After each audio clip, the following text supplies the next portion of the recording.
We want to make sure that webpack understands next generation JavaScript so that we can use modern JavaScript features in our code and still ship code which actually runs in older browsers as well. And in addition, we also want to make sure that this React syntax is understood, that this JSX syntax is understood. Now for that, we need to install a certain additional package which works together with webpack, or which can be used in our webpack workflow, and that's babel. You install it with npm install -- save dev, and then it's at babel core which we need, also at babel /preset -env, at babel /preset react, at babel /preset stage -2, and also babel loader.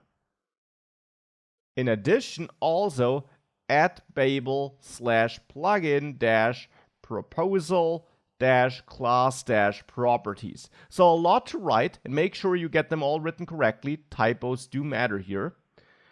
And with that, let's hit enter. And of course, I'll explain what we installed here in a second. So now we installed a bunch of packages here, which in the end will help us transform our JavaScript code. Babel is in the end a third-party project and library which transpiles JavaScript code, modern JavaScript code to code which also runs in older browsers, and for example also, with the right presets installed, JSX code into regular JavaScript code.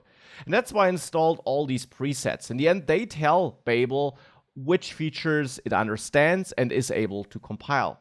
Now, how do we use Babel then? Let's go back to the webpack config file, and there you need to add a new configuration item, module. This is a JavaScript object where you have a rules array. Now here you can set up certain rules that apply to certain files. Every rule is an object where you have a test property, where you have a regular expression which defines which files should be affected by that rule.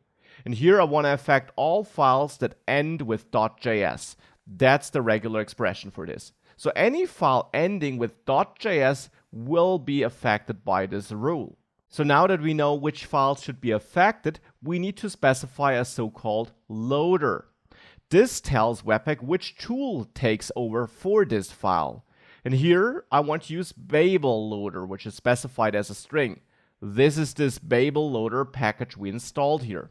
This is essentially a webpack plugin, you could say, which knows how to handle JavaScript files in webpack and which works together with webpack to transform JavaScript files. Now I also want to add an exclude key here and exclude anything in node modules, because I certainly don't want to try to transform any code there. This code should ship as it is ready to use, and I don't want to touch it. So now we tell Babel to have a look at all JavaScript files and do its thing. The question just is, what is its thing? What is Babel able to do with that? For that, we add a new file to the project, a .babelrc file. This is a configuration file Babel will automatically look for, where we can configure how Babel behaves.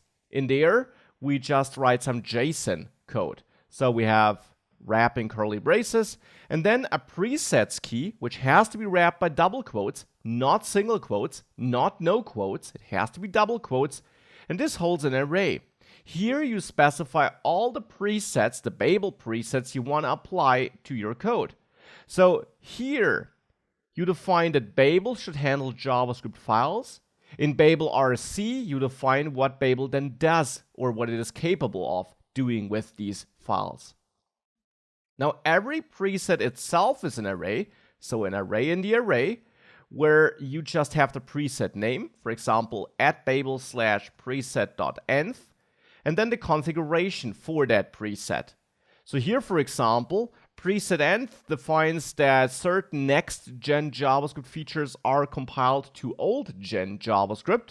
In the options here, we can specify a targets key where we tell Babel for which browsers it should compile. Targets takes a browser's key in its object, and this is an array with, for example, greater 1% last 2 versions. Now, the exact syntax you can use here can be looked up in the Babel preset env docs. So if you Google for @babel preset env, there you can check browsers list configuration, and then there, if you click on browsers list config sources, you find the package which Babel uses under the hood and how you can specify which browsers are supported. In the end, what I'm doing here is I'm telling Babel, please compile my code such that it works in these browsers. Browsers that have a market share greater 1%, and the last 2 versions of every browser should be supported. Now that's one preset I want to use. I also have a number preset. So in this presets array, but outside of the first array, I add @babel preset react. We could add it as part of a nested array as we did here, but I don't need to provide any special configuration for it, and in that case you can just add a string to this presets array like this. And then here, besides presets, I'll also add plugins.